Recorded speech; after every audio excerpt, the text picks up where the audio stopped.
there's a lot of genealogical research, you know, going back, Dick's family, my family, these heroic and amazing tales of people who went west. But one of the things I discovered is that Dick and Barack Obama are 8th cousins. What? Is that an amazing thing? Yes, if you go back 8 generations, really? They have a common ancestor. These spiritual beings have been ruling this planet through very specific bloodlines, who long ago swore allegiance to these beings in exchange for wealth and power over the human race. In preparing the whole world for the ultimate spiritual deception these evil entities have planned. These bloodlines are literally able to be traced by genealogists all the way back to ancient Sumer and Babylonia, and these human familiars or pets of the demonic angels have worshipped Satan and his minions under many forms from the time of Sumer right up to our present day. So there were new beings planted in the garden. Primarily, they had been created to function as sources of food for the collection of gods that had been possessed by evil. Secondarily, they were to be used as physical vessels to be possessed by the gods. Once possessed, they would be used to carry out evil's plan to spread death and destruction on earth. Incest was practiced by ancient Egyptian royalty. Mothers married sons and brothers married sisters to keep the power and the money all in the family. Like their Pharaonic ancestors, the British monarchy have a long history of incestuous inbreeding.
is of an interbreeding between a non-human race, force, whatever, and humans, creating a hybrid bloodline, a fusion of the two DNA.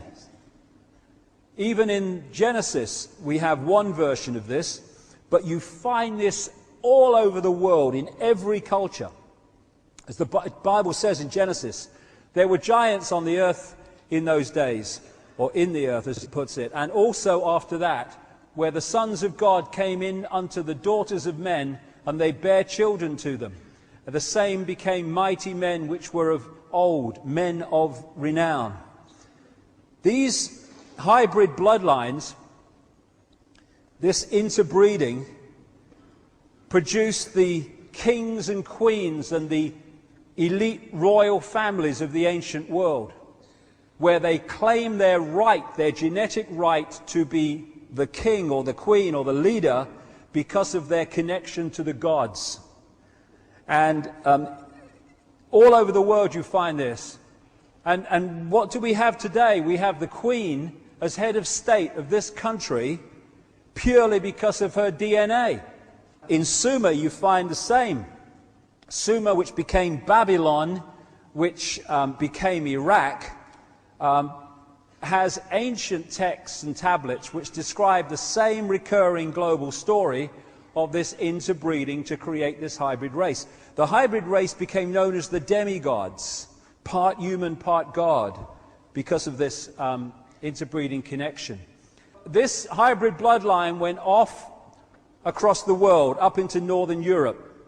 It became the power behind the Roman Empire and the creation of the Roman Church, which became, of course, global Christianity. Much more about that as we go along.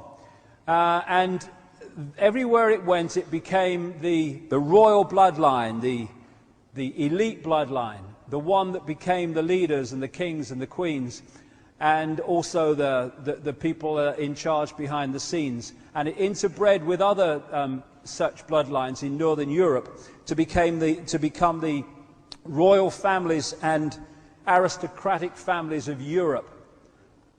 And so today, these hybrid bloodlines are known as the Illuminati, the illuminated ones, and they're the ones that control the transnational corporations, governments, the banking system, the whole shebang that dictates and controls the direction of society.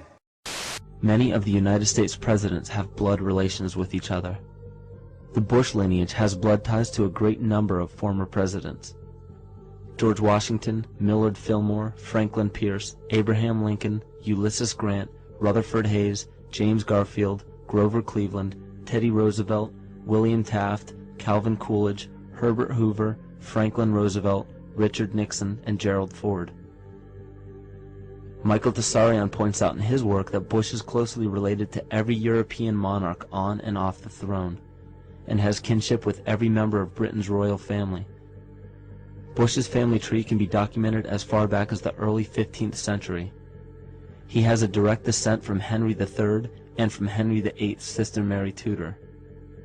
He is also descended from Charles II of England. And we also find that George W. Bush is a direct descendant of Godfrey the Bullion. Godfrey was the first king of Jerusalem after he recaptured it from the Saracens, which was the name for the Islamic faith during the Middle Ages. It is interesting to note that the current occupation of the United States in the Middle East was re-established by the same family, George Bush Sr. in 1991, and again by George Bush Jr. in 2003. George Bush Jr. is then found to be a cousin to both opposing candidates of his 2 terms in office, Al Gore and John Kerry. Democratic President Barack Obama also has blood ties with George W. Bush, as well as Gerald Ford, Lyndon Johnson, Harry Truman, James Madison, and the British Prime Minister Sir Winston Churchill. On the opposing side of the 2008 presidential ballot, John McCain is descended from Robert the Bruce, King William I of Scotland, and also Godfrey the Bullion. Let me take you through this, branch by branch. The 101st Airborne Division, air assault. Vice President Dick Cheney, the man who's only a heartbeat away from the presidency, is actually a blood relation. He's President Bush's 9th cousin once removed. Cheney's cousin Barack Obama is also Bush's 11th cousin and the 9th cousin of Brad Pitt. But we're only just getting started. President Lincoln was President Bush's 7th cousin 5 times removed, and Bush shared more than just a ballot with John Kerry. That's right, they're 9th cousins twice removed. There's also royalty in the Bush bloodline. Princess Diana was Bush's 11th cousin twice removed. And then there's this bombshell. Happy birthday, Mr. President. Sure, she may have been singing to JFK, but what about GWB? He is, after all, her 9th cousin 3 times removed. He's also related to Playboy founder Hugh Hefner, even Pocahontas, and Vlad the Impaler. Trace the family tree far enough, and you get Madonna, Celine Dion, and Tom Hanks.